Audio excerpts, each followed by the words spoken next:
टांगा तोड़ देना।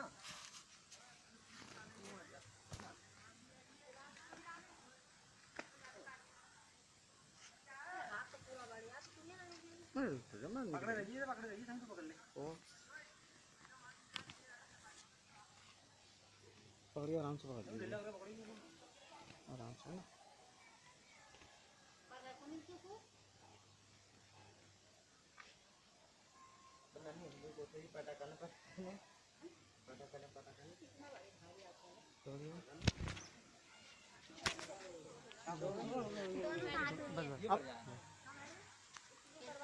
ये बैठ